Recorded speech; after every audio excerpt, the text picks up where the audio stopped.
대부분의 기독교인들은 실제로 부활을 믿지 않습니다. 그러나 만일 부활을 마음 깊이 믿는다면 우리의 삶은 급진적으로 달라질 것입니다. 예수님의 말씀이라는 깨끗한 물로 씻으십시오. 그분은 우리를 그의 말씀으로 채우시고 그 말씀이라는 물을 포도주로 곧 영과 생명으로 바꾸기를 원하십니다. 거듭남은 우리가 추구하는 궁극적인 목표가 아니라 시작일 뿐입니다. 우리들의 삶을 묶고 있는 멍에를 깨뜨릴 수 있는 가장 큰 능력은 부활, 곧 부활에 대한 참된 믿음입니다. 우리는 단지 일시적인 것들을 위해 사는 것이 아닙니다. 오늘은 주께서 지으신 날입니다. 우리는 이 날을 망치고 싶지 않습니다. 이것은 우리가 인정하고 감사하는 가장 특별한 날 중 하나입니다. 우리는 우리의 믿음 가운데 가장 위대한 진리 중 하나를 기념합니다. 곧 부활이 있을 것이라는 사실입니다. 이미 한 번이 아니라 여러 번 있었습니다. 그러나 우리는 정말로 부활을 믿고 있습니까? 스펄전은 한 번 이렇게 썼습니다. 저는 그것이 옳다라고 생각했습니다. 그는 많은 그리스도인들이 실제로는 부활을 믿지 않는다라고 했습니다. 저는 어떻게 그럴 수 있지? 어떻게 그리스도인이면서 부활을 믿지 않을 수 있지? 라고 생각했습니다. 그러나 즉시 성령님께서 그것이 사실임을 제게 증거하셨습니다. 그것은 스펄전의 시대에도 사실이었고 오늘날에도 여전히 사실입니다. 그는 말했습니다. 당신은 부활이라는 교리를 믿고 있을지 모르지만 만일 마음으로 진정 부활을 믿는다면 당신의 삶은 급진적으로 달라질 것이다. 로마서 10장 10절은 말합니다. 의에 이르는 것은 단지 머리로 믿는 것이 아니라 마음으로 믿는 것입니다. 때로는 머리에서 마음으로 정보가 옮겨지는데 우리가 생각하는 것보다 훨씬 더 많은 과정이 필요합니다. 그런데 왜 우리는 그렇게 일시적인 것들에 사로잡혀 있습니까? 의료 현장에서 일하는 사람들은 종종 이렇게 말합니다. 왜 그리스도인들은 죽음을 더 평안하게 맞이하지 못합니까? 저는 이 말을 들을 때마다 이렇게 생각합니다. 우리는 부활을 믿는다고 하지 않았는가? 그렇다면 죽음을 두려워할 이유가 없지 않은가? 여러분, 왜 우리는 더 잘 죽지 못합니까? 어쩌면 이보다 더 나은 질문은 왜 우리는 더 잘 살지 못하는가일 것입니다. 우리는 단지 부활을 믿는 것에 그치지 않고 부활을 증거하는 삶을 살기를 원합니다. 그분이 여전히 살아계셔서 우리를 통해 일하시고 그의 일을 행하신다는 것을 보여주는 것입니다. 그것이 우리가 이 땅에 존재하는 이유입니다. 그분이 여전히 살아계셔서 우리를 통해 일하시고 그의 일을 행하신다는 것을 우리는 보여주는 자들입니다. 그것이 우리가 이 땅에 존재하는 이유입니다. 사도행전 1장은 사도의 직분이 그의 부활의 증인이 되기 위해 주어졌다고 말합니다. 사도행전 1장 20절은 시편에 기록된 말씀을 인용하며 예수를 배반한 유다에 대해 말합니다. 그들은 성령의 선물을 기다리며 함께 모여 있었습니다. 그들은 말했습니다. 잠깐, 우리와 함께 부활의 증인이 될 사람을 뽑아야 한다. 따라서 주 예수께서 우리와 함께 드나드신 모든 시간, 곧 그가 우리에게서 떠나 올라가신 날까지 우리와 함께 있었던 사람 중 하나가 그의 부활의 증인이 되어야 한다고 말했습니다. 헬라어와 히브리어 법에 따르면 증인이 되려면 반드시 직접 본 사람이어야 했습니다.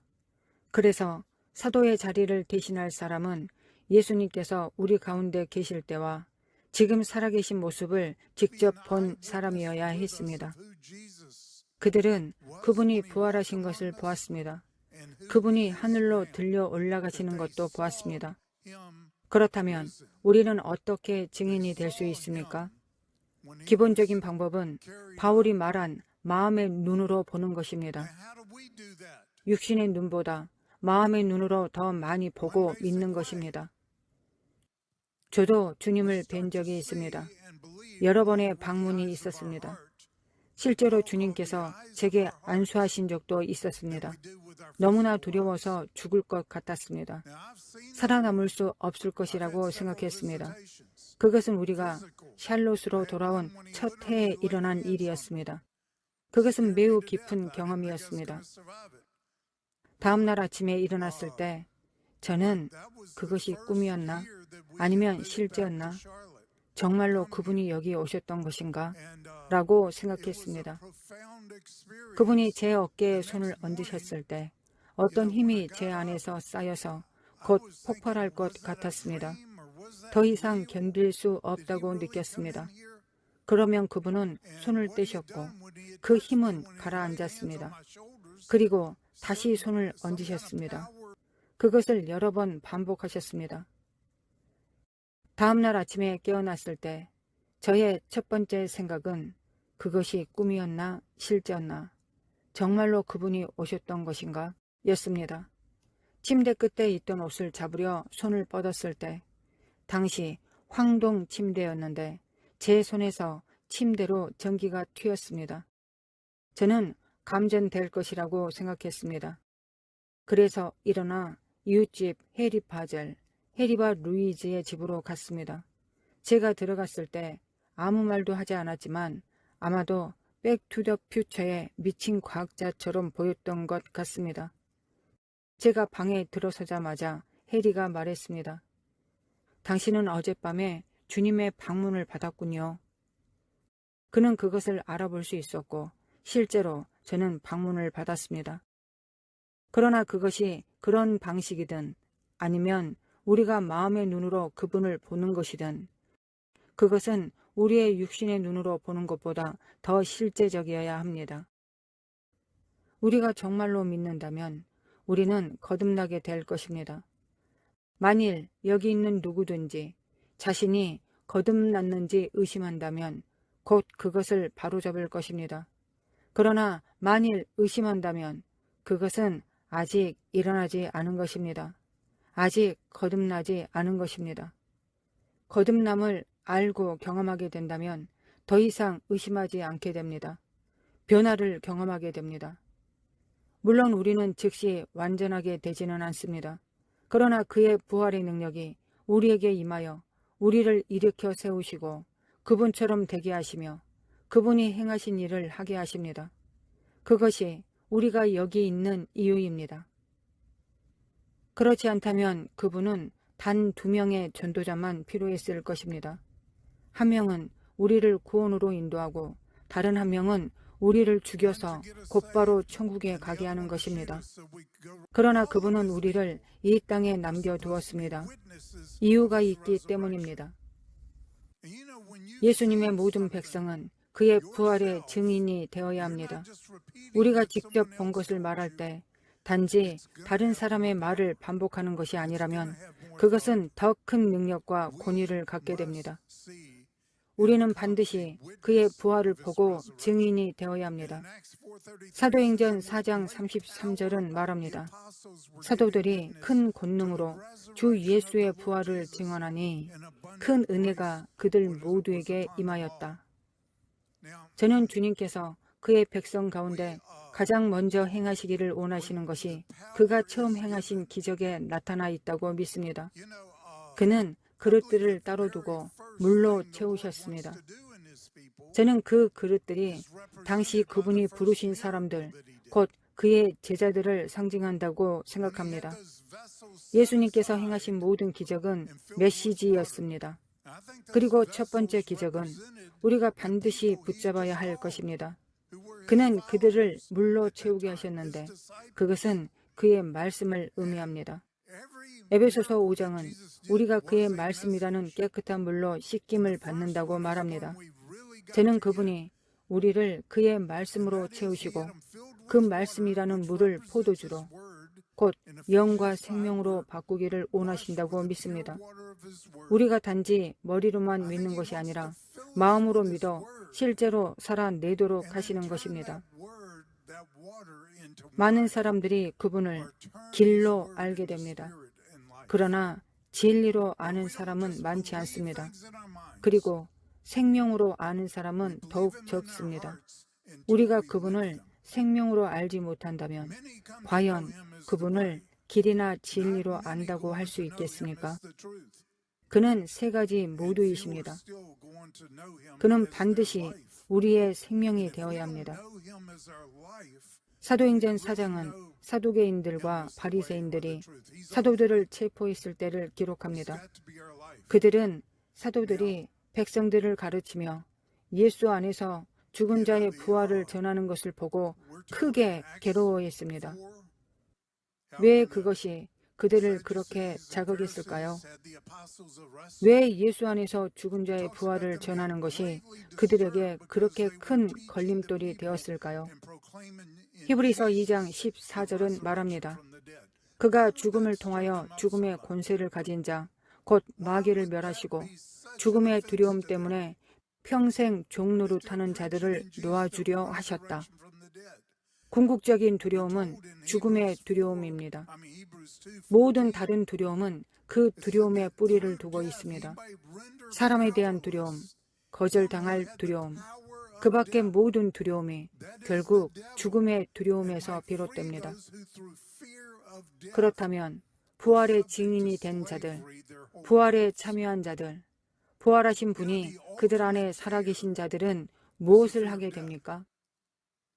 부활하신 예수님이 그들 안에 살아계신 자들은 무엇을 하게 됩니까? 우리는 이 세상에 대해 죽습니다. 죽은 사람에게 무엇을 할 수 있습니까? 죽은 사람이 무엇을 두려워합니까? 만일 우리가 여전히 사람들이 우리를 어떻게 생각하는지 두려워한다면 우리는 여전히 세상에 대해 살아있는 것입니다. 그것은 우리가 아직 세상에 대해 죽지 않았다는 증거입니다. 이것은 과정입니다. 거듭남은 우리가 자연적으로 태어날 때와 같습니다.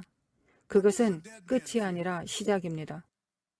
거듭남은 우리가 추구하는 궁극적인 목표가 아니라 우리가 추구하는 것의 시작입니다. 여러분 중에 갓 태어난 아기를 보고 그 아이가 자라서 어떻게 생길지 알 수 있었던 분이 있습니까? 마찬가지로 갓 거듭난 사람이 앞으로 어떻게 될지 우리는 알 수 없습니다. 예언적인 도움이나 비전이 없다면 알 수 없습니다. 사실 우리 자신이 무엇으로 부름받았는지도 모릅니다. 그러나 제가 말씀드릴 수 있는 것은 우리 모두가 그의 형상에 합당하게 변화되도록 부름받았다는 사실입니다. 우리는 모두 에베소서에 기록된 것처럼 모든 일에 예수님 안에서 자라가고 있습니다. 우리가 얼마나 그분을 닮아가고 있습니까? 그런데 왜 부활의 메시지가 그렇게 큰 박해를 불러일으켰을까요? 왜 사두개인들과 바리새인들이 그것 때문에 그렇게 화가 났을까요? 그것은 그들 안에 있는 마귀가 분노한 것입니다. 사람들의 삶을 묶고 있는 그의 궁극적인 멍에를 깨트릴 수 있는 가장 큰 능력은 부활, 곧 부활에 대한 참된 믿음이기 때문입니다. 그 믿음은 우리가 단지 이 세상의 일시적인 것들을 위해 사는 것이 아니라 영원한 것을 위해 살게 합니다. 죽음의 두려움조차 우리에게 두려움이 되지 않습니다. 모든 영적 속박은 두려움의 뿌리를 두고 있습니다. 만일 우리가 궁극적인 두려움, 곧 죽음의 두려움의 뿌리를 도끼로 찍어낸다면 더 이상 이 세상이라는 일시적인 것을 위해 살지 않고 하나님의 영원한 목적을 위해 살게 된다면 마귀가 우리에게 씌울 수 있는 멍에는 없습니다. 우리는 자유하게 될 것입니다. 그리스도인들은 세상에서 가장 자유로운 사람이 되어야 합니다. 아무것도 우리를 묶을 수 없습니다. 우리는 주님께만 묶여 있기 때문입니다. 아브라함은 믿음의 조상으로서 참된 믿음의 궁극적인 본을 보여주었습니다. 그는 당시 가장 위대한 문화 가운데 귀족 계급의 사람이었습니다. 그러나 그는 단지 꿈 때문에 모든 것을 떠났습니다. 그는 자신이 알던 모든 사람과 모든 것을 떠났습니다. 성경은 그가 어디로 가는지도 알지 못했다고 말합니다. 그러나 그는 무엇을 찾고 있는지는 알고 있었습니다. 그는 사람이 세우는 것이 아니라 하나님께서 세우시는 것을 찾고 있었습니다. 당시 그는 세상의 7가지 불가사의가 있는 곳에 살고 있었습니다. 그러나 그것은 아브라함에게 충분하지 않았습니다. 그는 더 큰 것을 보았고 그 일부가 되기를 원했습니다. 하나님은 우리도 그와 같은 믿음으로 걷도록 부르셨습니다. 아브라함, 이삭, 야곱이 장막에 거했다는 사실은 놀라운 일입니다. 그들은 너무 부유해서 왕들이 질투할 정도였습니다. 그들은 세상에서 가장 아름다운 궁전을 지을 수도 있었습니다. 그러나 그들은 관심이 없었습니다. 그들은 말했습니다. 아니, 이 장막이면 충분하다. 이것이면 충분하다. 그들은 일시적인 것을 위해 살지 않았습니다. 이 땅의 생명을 위해 살지 않았습니다. 그들은 영원한 것을 위해 살았습니다. 그래서 아브라함은 성경이 증거하듯이 하나님의 약속이었던 아들 이삭을 기꺼이 제물로 바칠 수 있었던 것입니다. 아브라함은 영혼을 보았습니다.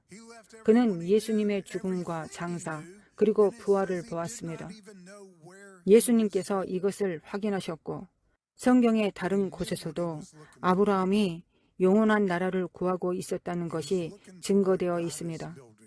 아브라함은 예수님의 희생을 수천 년 전 미리 보았고 눈으로 볼 수 있는 어떤 것보다도 더 확실히 믿었습니다. 그는 그것을 위해 살았습니다. 그는 이 생명이 안개와 같아서 곧 사라질 것을 알았습니다. 그렇다면 우리는 하나님의 성을 보고 있습니까? 하나님께서 세우시는 그 성을 보고 있습니까? 그것을 위해 살고 있습니까? 그것이 지금 우리의 삶에 어떻게 반영되고 있습니까? 아브라함, 이삭, 야곱에게 이 부활의 소망이 얼마나 큰 영향을 주었는지를 보여주는 한 가지는 그들이 묻힐 장소에 얼마나 많은 관심을 기울였는가 하는 점입니다. 성경은 2장 전체를 그들의 묻힐 장소에 할애합니다. 아브라함은 아내 사라의 묘지를 찾는데 많은 시간을 들였습니다. 그리고 그는 그곳에 묻혔습니다.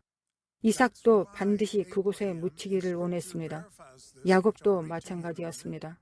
심지어 요셉은 이스라엘 자손들에게 자신의 뼈를 그곳으로 옮겨 묻어달라고 맹세하게 했습니다. 왜일까요? 그들이 묻힌 곳은 예루살렘 남쪽의 헤브론이었습니다. 그곳에서 특별한 일이 일어났습니다. 마태복음 27장 50절에서 54절은 이렇게 말합니다. 예수께서 다시 큰 소리로 외치시고 영을 내어주셨다.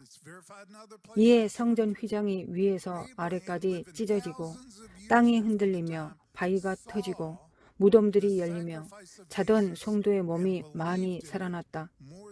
그들이 무덤에서 나와서 예수의 부활 후에 거룩한 성에 들어가 많은 사람에게 나타났다. 저는 그 성도들이 누구인지 압니다. 그들은 살아있는 동안보다 묻힐 장소에 더 큰 관심을 두었습니다. 그들은 장막, 곧 임시 거처에 사는 것으로 충분하다고 말했습니다. 그것이면 족하다고 했습니다. 그들은 부활을 위해 살았습니다. 그들은 그것을 보았고 그 부활에 참여하기 위해 어디에 있어야 하는지를 알았습니다. 그렇다면 수천 년 후에 살고 있는 우리, 이미 성경의 모든 책과 역사적 증언, 위대한 증인들과 사자들의 기록을 가진 우리는 얼마나 더 부활을 위해 살고 부활을 나타내야 하겠습니까? 예수의 부활이 한 사람 안에서 어떻게 나타나는지 아십니까? 그것은 새 창조라고 불립니다. 그것은 자연적인 것보다 더 영적인 것입니다. 문자 그대로 번역하면 새로운 종이라는 의미입니다. 우리는 새로운 종으로 부름받았습니다. 새로운 창조물로 부름받았습니다. 우리는 새로운 종으로 부름받았습니다. 옛 성도 중 한 사람이 말했습니다. 우리는 가끔씩 초자연적인 경험을 하는 자연적 존재로 부름받은 것이 아닙니다. 우리는 가끔씩 자연적인 경험을 하는 초자연적 존재로 부름받았습니다. 때때로 우리는 햄버거가 필요합니다. 때때로 우리가 경험하고 행해야 할 자연적인 일들이 있습니다. 그러나 그것이 우리의 정체성을 규정해서는 안 됩니다. 그것이 우리를 정의해서는 안 됩니다. 예수의 어머니 마리아가 느꼈던 것을 생각해 보십시오. 예수가 그녀 안에서 자라나고 있을 때 다른 사람들은 의심했을지라도 그녀는 그분이 누구인지 알고 있었습니다. 그녀는 매일 경외심을 느꼈을 것입니다. 하나님께서 내 안에 자라고 계신다. 이것이 우리가 매일 느껴야 할 방식이 아닐까요? 그리스도께서 우리 안에 계십니다. 바울은 말했습니다. 그분이 너희 안에 계신 것을 알지 못하느냐? 너희는 성전이다. 만일 오늘 아침에 일어났을 때 예수님께서 침대 곁에 서 계셨다면 여러분의 하루는 조금 달라지지 않았겠습니까? 사실 그분은 거기에 계셨습니다. 우리가 아침에 눈을 떠 가장 먼저 보아야 할 분이셨습니다. 만일 우리의 마음의 눈이 열렸다면, 육신의 눈이 아니라 마음의 눈으로 보았다면 우리는 그분을 가장 먼저 보고 오늘 하루 모든 걸음마다 그분과 함께 걸었을 것입니다. 이것이 우리가 살아야 할 방식이 아니겠습니까? 그래서 아브라함이 아들 이삭을 제물로 바치는 것이 그토록 쉬웠던 것입니다. 그것은 하나님의 약속이었지만 그는 그것을 바치려 했습니다. 그는 상황을 다 이해하지 못했을지라도 하나님께서 말씀하셨기에 순종하려 했습니다.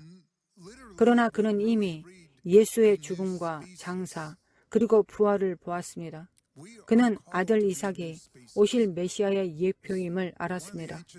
그래서 이삭에게 자기 희생을 위한 나무를 지게 했습니다. 예수님께서 자신의 십자가를 지신 것처럼 말입니다. 이삭이 그것에 대해 물었을 때 아브라함은 단지 이렇게 말했습니다.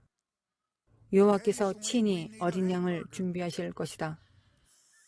아브라함은 하나님의 어린 양을 보았던 것입니다.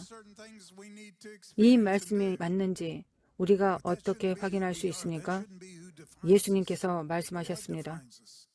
너희 조상 아브라함은 나의 날을 보고자 하였고 보고 기뻐하였다. 아브라함은 부활이 있을 것을 알았습니다.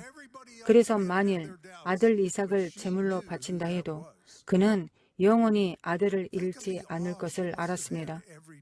이 땅에서 잠시 동안만 이를 뿐이었습니다. 제가 말씀드립니다. 우리가 정말로 부활의 진리를 따라 살고 예수께서 우리의 생명이 되신다면 이 일시적인 세상에서 하나님의 목적을 위해 우리가 쉽게 바치지 못할 것은 없습니다. 참된 그리스도인의 삶은 자기 십자가를 지고 그분을 따르는 것입니다.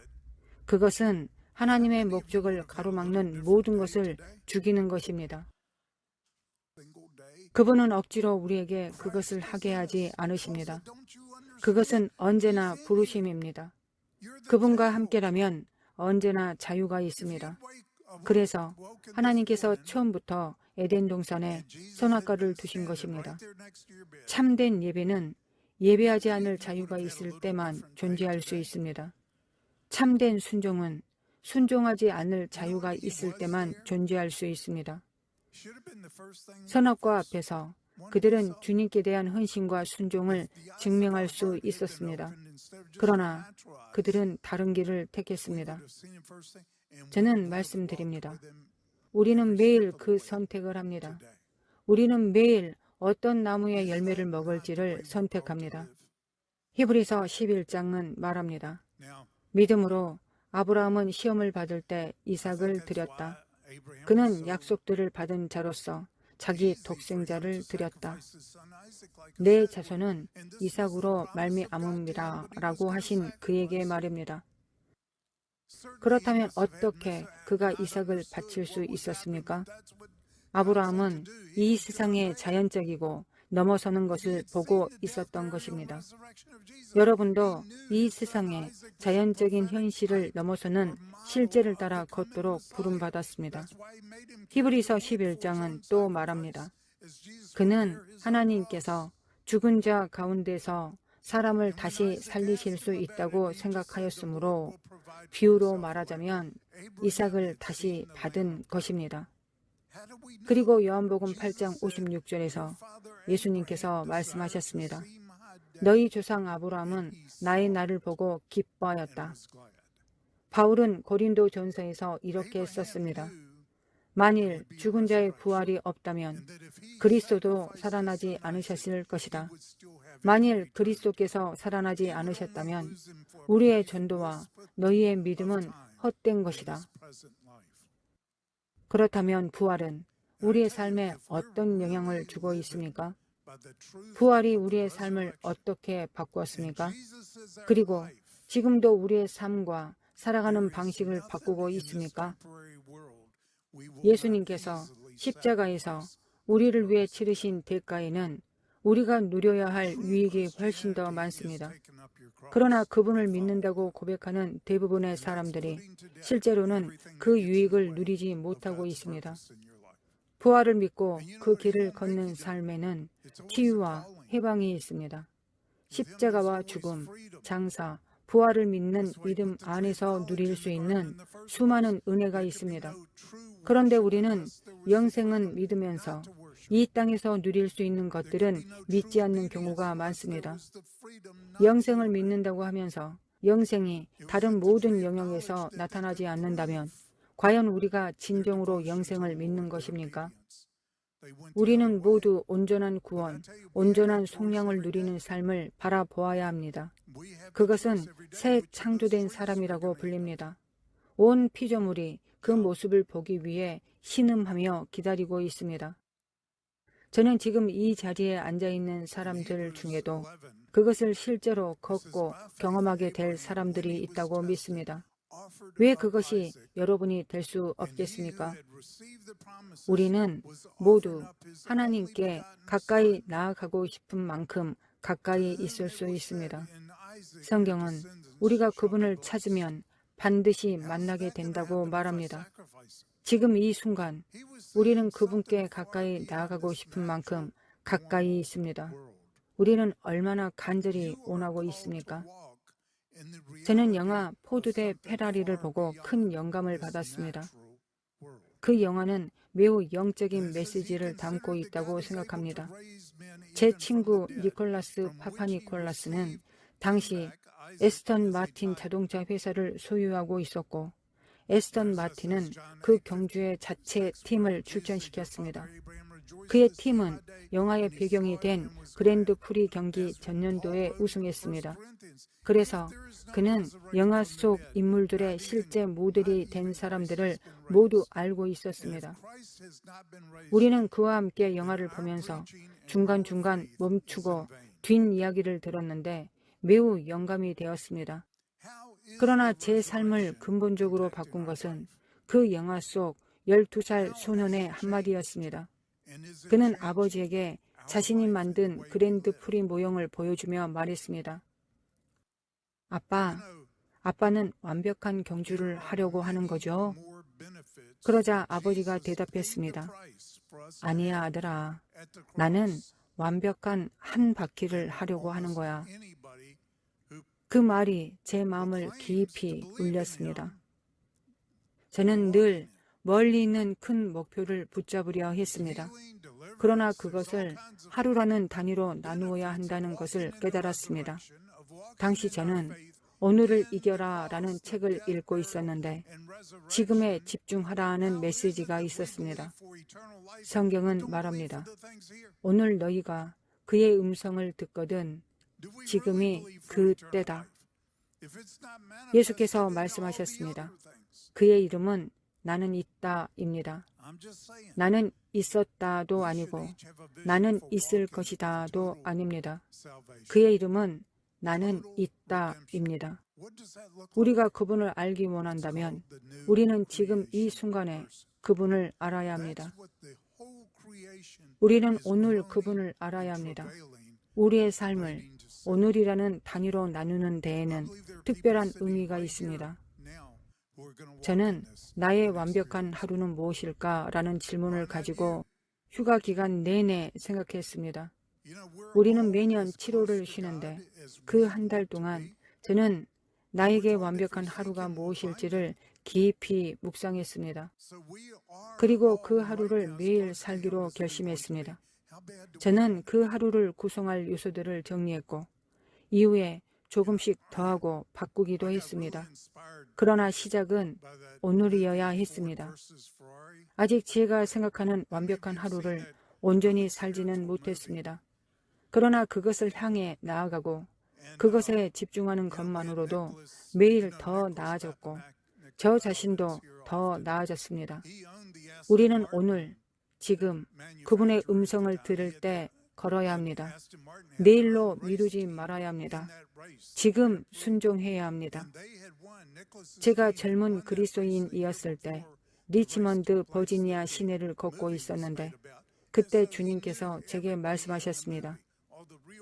그는 어제와 내일 사이 두 나무 사이에서 십자가에 못 박히셨다.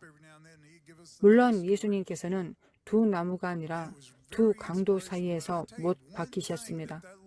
그러나 그 의미는 한 강도는 과거의 속박에 묶여 있었고 다른 강도는 미래를 바라보며 주여 주께서 나라에 임하실 때 나를 기억하소서라고 말했습니다. 그러나 예수님께서는 그에게 말씀하셨습니다. 오늘 내가 나와 함께 낙원에 있으리라. 여기에는 오늘에 집중하는 특별한 의미가 있습니다. 우리가 예수께서 나는 있다라고 하신 그대로 그분을 보려면 우리는 현재에 집중해야 합니다. 저는 우리가 매일을 걸작으로 만드는데 집중해야 한다고 믿습니다. 성령님과 주님 외에 우리가 가진 가장 귀한 것은 시간입니다. 그러나 우리는 그 시간이 얼마나 남아있는지 알지 못합니다. 그렇다면 우리는 매일 우리의 시간을 최고의 걸작으로 만들고 있습니까? 만일 시작하지 않았다면 결코 도달할 수 없습니다. 또한 마태복음 4장은 말합니다. 사람이 떡으로만 살 것이 아니요 하나님의 입에서 나오는 모든 말씀으로 살 것이다. 성경은 우리가 하나님의 입에서 나오는 모든 말씀으로 살 것이다 라고 말합니다. 여기서 중요한 점은 나왔던 말씀이 아니라 지금 나오고 있는 말씀으로 산다는 것입니다. 물론 그분이 이미 하신 말씀을 알고 성경을 아는 것은 중요합니다. 기록된 진리에 우리의 입장을 세우는 것도 중요합니다. 하나님의 아들조차 마귀에게 시험을 받을 때 기록되었으되 라는 말씀으로 대적하셨습니다. 그렇다면 우리도 더욱 그렇게 해야 하지 않겠습니까? 우리는 기록된 말씀을 더 귀히 여겨야 합니다. 그러나 그것만으로 사는 것은 아닙니다. 기록된 말씀은 우리의 기초와 관점을 세우는 것입니다. 우리는 그 말씀으로 변화됩니다. 그러나 우리가 실제로 살아가는 것은 지금 그분에게서 나오는 말씀입니다. 이것은 제가 지금 진행하고 있는 이 생명의 메시지 시리즈의 일부입니다. 앞으로 더 깊이 다루고 집중할 것입니다. 예수님께서는 자신이 하늘에서 내려온 만나라고 말씀하셨습니다. 요한복음 6장에서 그렇게 말씀하셨습니다. 성경은 그가 만나를 주셨다고 기록합니다. 그것은 그들이 그의 길을 따를지 여부를 시험하기 위한 것이었습니다. 그런데 매일 만나를 모아 먹는 것이 어떻게 그들의 순종을 시험하는 것이 되었을까요? 저는 오늘날 우리도 같은 시험을 받고 있다고 믿습니다. 우리는 매일 아침 가장 먼저 일어나서 하늘에서 내려오는 신선한 떡을 모아야 합니다. 예수님께서 바로 우리가 찾는 만나이십니다. 우리는 매일 그분을 만나는 경험이 필요합니다. 만일 우리가 그렇게 한다면 만나를 모으듯 그분과의 현재적이고 실제적인 만남을 삶의 첫 자리에 두고 헌신한다면 우리의 삶은 놀랍게 변화될 것입니다. 그러나 그렇게 하지 않는다면 우리는 하루를 헛된 상상 속에 보내며 마음을 방황하게 될 것입니다. 하나님과 동행하며 그분 안에서 살아야 하는 부르심을 놓치게 되는 것입니다. 그러므로 우리의 다음 걸음은 선택입니다. 우리는 그분과 함께 걸을 수도 있고 아니면 인생과 시간을 허비하며 걸을 수도 있습니다. 우리는 자연적인 영역에서 많은 위대한 일을 성취할 수도 있습니다. 아브라함보다 더 큰 재산을 쌓을 수도 있습니다. 그러나 그것이 본질은 아닙니다. 결국 우리가 쌓은 큰 재산도 다른 사람이 쓰게 될 것입니다. 그러나 우리 안에는 우주에서 가장 귀한 보물이 살아계십니다. 그렇다면 우리는 얼마나 더 그분을 찾고 구해야 하겠습니까? 만일 여러분의 집 뒤뜰에 거대한 광맥이 묻혀 있다는 것을 알았다면 가장 큰 장비를 가져와서 캐내지 않는다면 어리석은 사람이 아니겠습니까? 그런데 우리는 그보다 더 귀한 것을 이미 우리 안에 가지고 있습니다. 그분은 매일 우리와 함께 걸으십니다. 그러나 우리는 종종 그분을 무시합니다. 어제와 내일 사이에 있던 두 강도를 기억하십시오. 어제는 이미 존재하지 않습니다. 그러나 얼마나 많은 사람들이 여전히 과거의 일들에 묶여 있습니까?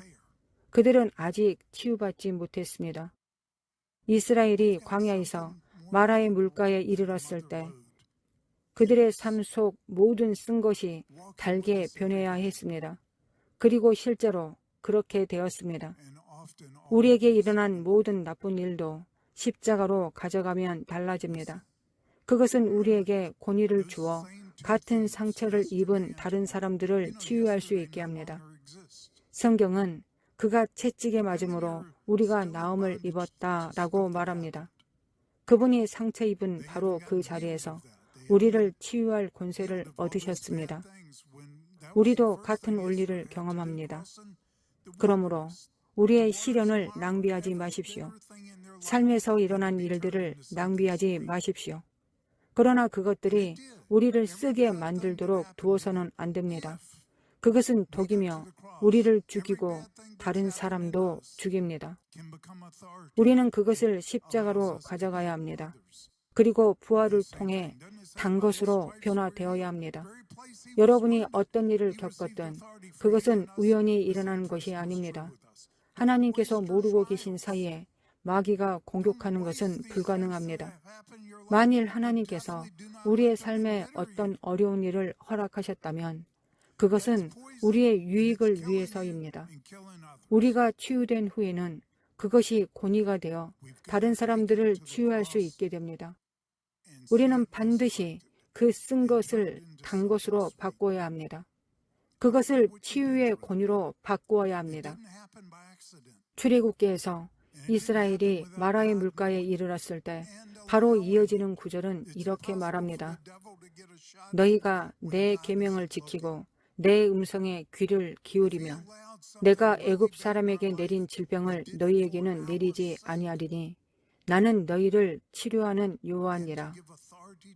저는 하나님께서 그 말씀을 하신 이유가 대부분의 질병이 쓴 뿌리, 곧 원망과 분노, 용서하지 못하는 마음이라는 지옥의 문을 통해 들어오기 때문이라고 믿습니다. 용서는 기독교의 기본입니다. 우리가 용서하지 못한다면 기본적인 기독교 신앙을 걷고 있는 것이 아닙니다. 물론 때로는 시간이 걸리고 여러 겹의 과정이 필요할 수 있습니다. 그러나 우리는 반드시 집중해야 합니다. 나는 이 쓴 마음이나 잘못이 앞으로 내 삶을 지배하지 못하게 하겠다. 나는 부활을 믿겠다. 모든 것이 선으로 바뀔 수 있음을 믿겠다. 나는 상황이나 현재 일어난 일보다 주님을 더 믿겠다. 나는 부활을 믿겠다. 부활은 실제로 있다. 부활은 단지 과거에 예수님께서 어떻게 죽으시고 부활하셨는지를 기억하는 것이 아닙니다. 그것을 오늘 우리의 삶에 적용하는 것입니다. 우리가 정말로 믿고 있습니까? 아브라함이 보여준 믿음을 우리가 오늘 적용하지 않는다면 과연 우리가 그 믿음을 따르고 있는 것입니까? 저는 우리가 앞으로 나아가면서 주님께서 여러분 각자의 하루가 어떠해야 하는지를 정의해 주시기를 기도합니다. 여러분이 매일을 걸작으로 만들기로 결심하기를 원합니다. 시간은 우리가 가진 가장 귀한 것 중 하나입니다. 걸작이란 아름답고 가치 있는 것을 묘사하며 사람들의 시선을 사로잡는 것입니다. 여러분의 하루가 주변 모든 사람들의 마음을 사로잡는 걸작이 되어야 합니다. 주님, 오늘 부활을 기념하기 위해 모인 모든 갈급한 사람들을 위해 기도합니다. 주님, 우리가 당신께서 말씀하신 것처럼 부활의 능력 안에서 살도록 부름받았음을 감사드립니다. 주님, 오늘 당신을 찾는 모든 이들이 이 진리가 그들의 삶에 어떻게 적용되는지를 깨닫게 하여 주옵소서. 당신의 부활의 진리가 그들의 삶 속에서 또 그들을 통해 주변 사람들에게 나타나 놀라움과 경외심을 불러 일으키게 하옵소서. 예수께서 부활하셨을 때 사람들 가운데 나타났던 그 놀라움이 우리 삶에서도 동일하게 나타나게 하옵소서. 그것은 곧 당신께서 우리 안에서 부활하시는 것입니다. 만일 아직 왕이신 예수님을 따르기로 결심하지 않는 분이 있다면 지금이 그 기회입니다. 혹시 내가 거듭났는가 라는 의심이 있다면 오늘 그것을 확실히 할 수 있습니다. 그분 안에서 영생을 얻었음을 확실히 알 수 있습니다.